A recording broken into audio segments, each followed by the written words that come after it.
Hello my dear students, स्वागत है अंग्रेजी शिक्षण के इस सत्र में आप सभी का। इस वीडियो हम लोग क्लास 12th सप्लीमेंट्री का एक महत्वपूर्ण chapter journey to the end of the earth, जिसको तिसानी दोषी ने लिखा है। आप एक भारतीय कवि और पत्रकार हैं। चैप्टर का मुख्य विषय यह है कि हमारे अज्ञानता के कार्यों की वजह से पर्यावरण को कितना नुकसान पहुंच रहा है। नरेटर अंटार्कटिका में स्टूडेंट्स ऑन आइस नामक एक अभियान पर जाता है। यह अभियान प्रकृति पर हमारे कार्यों के प्रभाव का निरीक्षण और अध्ययन करने के लिए है। आज अपनी अज्ञानता के और लालच के कारण मनुष्य अपनी ही कब्र खोदे जा रहा है। हम यह समझते हैं कि यह अध्याय समझने के लिए थोड़ा पेचीदा है, पर ऐसा नहीं है, बहुत ही आसान लगेगा आपको। आइए देखें। सन 2006 में तिसानी दोषी ने अंटार्कटिका, जो दुनिया का सबसे ठंडा, सबसे सूखा और सबसे तेज हवाओं वाला महाद्वीप है, की अपनी यात्रा शुरू की। अंटार्कटिका की अपनी यात्रा शुरू की। वह स्टूडेंट्स ऑन आइस नामक एक कार्यक्रम के लिए एक रूसी शोध जहाज द एकेडमिक सोकालस्की पर सवार हुए। कार्यक्रम का मुख्य उद्देश्य स्कूल के छात्रों को क्लाइमेट चेंज का अध्ययन करने के लिए दुनिया के एक छोर से दूसरे छोर तक ले जाना है। यह अभियान एक कैनेडियन जॉफ ग्रीन द्वारा शुरू किया गया था, जो कि प्रसिद्ध हस्तियों और अमीर लोगों को अंटार्कटिका ले जाकर थक चुके थे। जॉफ का मानना है कि स्कूल के छात्र भविष्य के नीति निर्धारक, नीति निर्माता होते हैं और वे ही केवल इस ग्रह को क्लाइमेट चेंज होने से बचा सकते हैं। नरेटर की यात्रा मद्रास के भूमध्य रेखा के उत्तर में 13.09 डिग्री से शुरू हुई। वह अपने रास्ते में उन्होंने 9 time zones, 6 checking points, 3 water bodies और कम से कम 3 इकोस्फीयर पार किए। वहां पहुंचने में नरेटर को कार, हवाई जहाज के माध्यम से पहुंचना हुआ और इन सब को मिलाकर 100 घंटे लगे। गोंडावाना दक्षिणी महाद्वीप, दक्षिणी सुपर कॉन्टिनेंट गोंडावाना लैंड मास लगभग 650 मिलियन साल पहले अस्तित्व में था। यह वर्तमान अंटार्कटिका के आसपास केंद्रित था। उसमें मनुष्य अस्तित्व में ही नहीं था और जलवायु बहुत गर्म थी। तात्कालिक समय में पौधों और जानवरों की एक बड़ी विविधता थी, लेकिन लगभग 500 मिलियन वर्षों के बाद डायनासोर विलुप्त हो गए और गोंडावाना लैंड मास के भी टुकड़े टुकड़े हो गए। इससे वर्तमान समय के देशों का निर्माण हुआ। भारत ने उत्तर की ओर एशिया का रुख किया और एशिया में भारत के टकराने से हिमालय का निर्माण हुआ।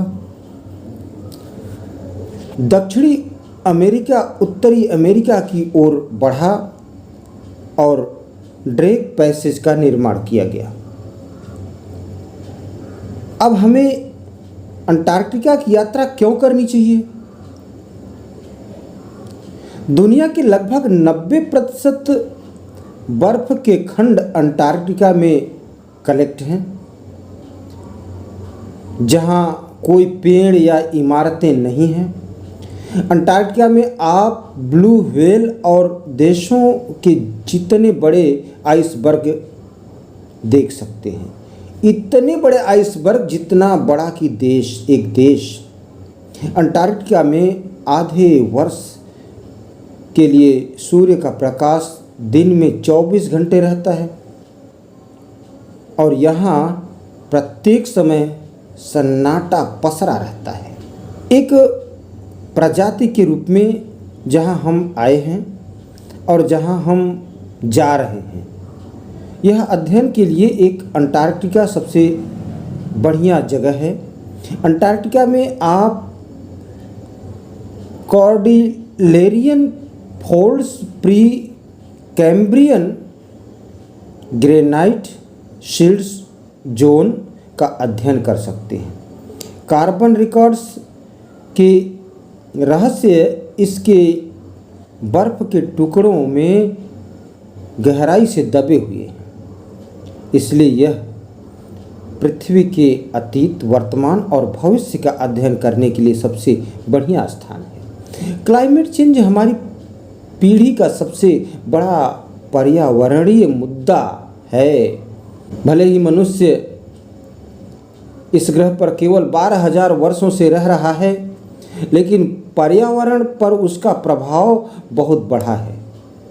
बढ़ती हुई आबादी और शहरों के साथ मनुष्य प्रकृति पर हावी होने की कोशिश करता रहा है। हम सीमित संसाधनों के लिए अन्य जातियों प्रजातियों के साथ प्रतिस्पर्धा कर रहे हैं और बहुत बड़ी मात्रा में फॉसिल फ्यूल्स जला रहे हैं। इस सब के कारण पर्यावरण में असंतुलन पैदा हो रहा है, डिसबैलेंस हो रहा है और रिजल्ट ये हो रहा है कि ग्लोबल टेम्परेचर में भी इंक्रीज हुआ है, वृद्धि हुई है और आइसबर्ग पिघलने लगे हैं।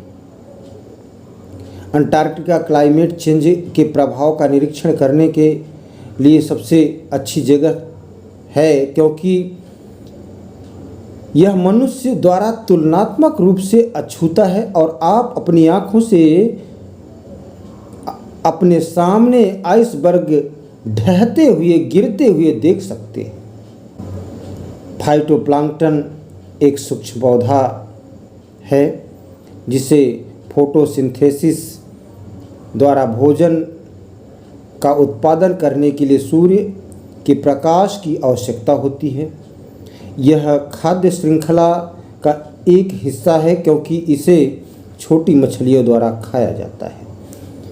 वैज्ञानिकों का दावा है कि ओजोन लेयर, ओजोन परत में इससे ज़्यादा कमी आती है तो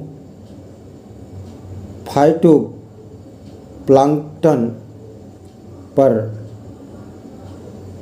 असर पड़ेगा, जिससे खाद्य श्रृंखला का संतुलन बिगड़ जाएगा। यह उस क्षेत्र के सभी समुद्री जीवों और पक्षियों के जीवन को प्रभावित करेगा। इससे यह पता चलता है कि यदि हम छोटी चीज़ों का ध्यान रखेंगे तो बड़ी चीज़ें अपने आप ठीक हो जाएंगी। एकेडमिक सोकालस्की बर्फ में फंस जाता है। इस यात्रा के दौरान नरेटर को कई महान अनुभव होते हैं, लेकिन सबसे यादगार रिमेंबरिंग जो एक्सपीरियंस होता है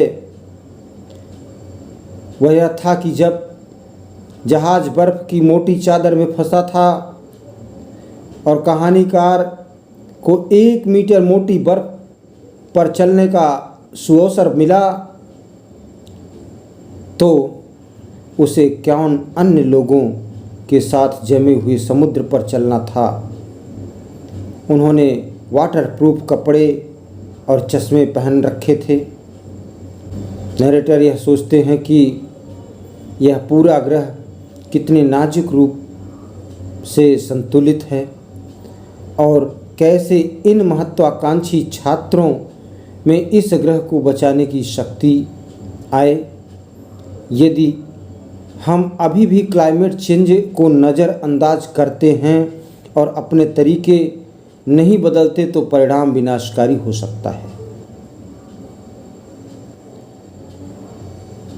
इस अध्याय, इस चैप्टर से निष्कर्ष यह निकलता है कि यह उचित समय है कि हम अपने क्लाइमेट चेंज के प्रभाव और परिणामों का एहसास करें। अपने घर में बैठकर इसकी अवहेलना करना तो बहुत ही आसान है, लेकिन जब आप अंटार्कटिका की यात्रा करते हैं और अपनी आँखों के सामने आइसबर्ग को पिघलते हुए देखते हैं, तब आपको स्थिति की गंभीरता का अनुमान होता है। लेखक चाहता है कि हमारी युवा पीढ़ी जागरूक हो, क्योंकि वे भविष्य के नीति निर्धारक हैं। शीघ्रता से आगे बढ़ने के लिए मनुष्य ने जब अपना सब कुछ दांव पर लगा ही दिया है, तो तेजी से बढ़ रहे उद्योगों और शहरों ने वैश्विक तापमान को बढ़ा दिया है। तो ऐसे समय में युवाओं की जिम्मेदारी बढ़ जाती है। धन्यवाद।